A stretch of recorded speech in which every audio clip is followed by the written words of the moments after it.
2 days ago, the Boston Celtics traded Jaylen Brown, a finals MVP, 28 points a game last season, and they traded him for a 36-year-old Paul George and some draft picks that won't matter until 2028. And everybody's arguing about basketball, fit, trade, value, analytics. Nah, let me decode this for you.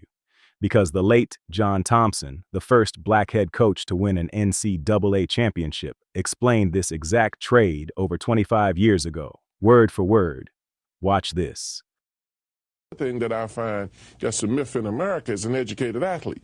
I don't believe anybody in America who's in business wants athletes to be educated if they intend on doing business with that athlete. Stop. Run that back. A myth in America is an educated athlete. Now think about who's saying this. John Thompson built Georgetown into a black basketball dynasty in the 80s. He kept a deflated basketball on his desk to remind his players, this thing will go flat on you. Your mind won't. He graduated his players. He walked off the court in 1989, mid-game, on national TV, to protest Proposition 42, an NCAA rule that disproportionately strips scholarships from black athletes. So, when Big John says business doesn't want the educated athlete, he's not theorizing. He watched it happen to his own guys. And the minute that athlete becomes educated, they're somewhat offended by it. Because now an educated athlete doesn't just say, yes, our boss, and sit there. He starts to question the system. They're somewhat offended by it. Now hold that word, offended, and look at what happened to Jaylen Brown this week. Jaylen Brown, a 5-star recruit who turned down Kentucky, North Carolina, and Kansas to go to Cal Berkeley for the academics, and here's what they left out. Before the 2016 draft, NBA scouts anonymously flagged him as a risk because he was, their words, too smart.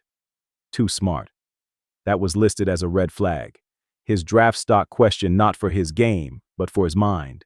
Thompson's thesis, proven before Jaylen ever played an NBA minute. Youngest player ever voted a vice president of the Players Union, an MIT Media Lab fellow. He started a program to get Boston kids into science and tech. He left Nike and built his own shoe company, 741, because he said the sneaker industry underpays the athletes who move the product. And literally this week, the same week they traded him, MIT named him a fellow at their entrepreneurship center. That is the most educated athlete in the league, by any measure. So what did the media actually say about him? Here's Colin Cowherd, citing anonymous sources. Watch. Say that Jaylen Brown it's a disease. He suddenly thinks he's the smartest guy in every room he's in. A disease. They didn't say he can't hoop.